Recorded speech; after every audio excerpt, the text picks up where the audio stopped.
Welcome to the Blue Shark Show. And we got notified by several people about an LGBTQ plus booth they had up there giving flags and paraphernalia away. The first cause of concern is that there is a club that's focused on sex. You know, LGBT, you're identifying prospective members by who they're attracted to or how they identify. That's ignoring the fact that we have a sex-focused club targeting 14-year-old kids that are just coming into high school. You're sexualizing the children. When they have a booth like that and they have some kind of club, it has to be sponsored by a teacher, right? Yeah, and we are going to be naming who that teacher is later on in the show. Got the teacher to sponsor them to put a sexualization of children club in GISD. But it pains me to say that GISD, through the inaction of the Board of Trustees and the upper level administrators, are grooming your children. The public school system either needs to start holding themselves accountable better, or just get ready to vanish, because that is what happens if they keep down this path of degeneracy. Last year, it was the CRT and the glorifying the pederast and the brain pop video and comparing the BLM riots to, the civil rights stuff. There's all this insanity going on in public schools, and believe me, this is a plea to GISD. Stop, turn around, and go back to the normalcy that this community wants. Oh, we can't do anything because we might get sued. We can't do anything because of blah, blah, blah, the attorneys or whatever, or this policy. I'm tired of the excuses. We are done hearing excuses in GISD, and we need some concrete results, and we need them fast, because if they keep this up, it's not going to be long before we have a BDSM club for kids. To Dr. Glenn's credit, he started off we go back to the book issue before we were dealing with gay clubs. When that book issue surfaced, he was saying and doing the right things. He said, look, there are two genders. There's no reason this stuff needs to be in our libraries. This is a conservative community, and we're going to serve in that fashion.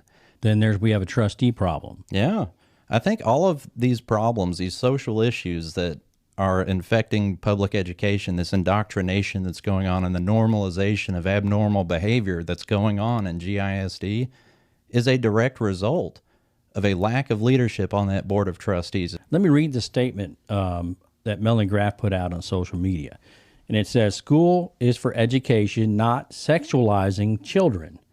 A teacher-sponsored LGBT plus club handed out pride flags to incoming high school students during last night's freshman orientation. School is not the place to glorify abnormal behavior and sinful behavior. Not only glorify it, but celebrate it, and actually have other students celebrate it or make them feel like they're wrong for believing in what they do. You have to tolerate it, and then you have to accept it, and then you have to glorify it, and then you have to participate. TAGP. Now they're calling the LGBT plus club the Gay Straight Alliance. So, they want your kids to participate in this. And it goes back to, this is a public school. This isn't some, offshoot, your own time, go do whatever you want afterwards. This is tax dollars being spent for these books, for these clubs, and all this stuff. And every time you step up, you're going to get smacked down by the secular world or the secular people who frankly don't have the morals, and they want to go the opposite way. And I know a few teachers, and a lot of times they refer to their students as their children. Here she is 9 years ago talking about indoctrinating students into the homosexual lifestyle. And there you go with the bigot. So if you don't conform to the LGBTQ plus whatever, or tolerate or accept. Right. So you throw all it in.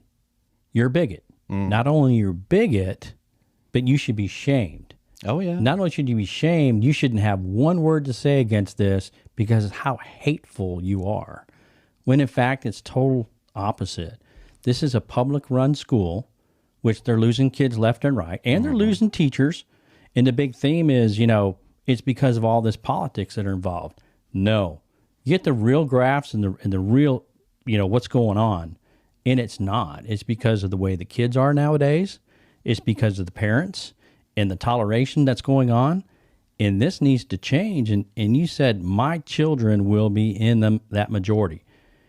And they do talk, say, hey, my kids, my children. That's how they talk. But when in fact, I know what they mean, but that's just one more step of taking your kids into the government realm and saying, your kids are ours from pre-K all the way up. And if you don't like it, tough. We're going to change them over your morals and principles as parents. There's the ways of this world, and then there's not. And people are going to have to get over this, and they're going to have to, we're going to have to knuckle down if we need to get, for us to get this out of public schools once and for all. Sexualizing kids, the way Melanie talked about it, falls under indoctrination. Education, not indoctrination.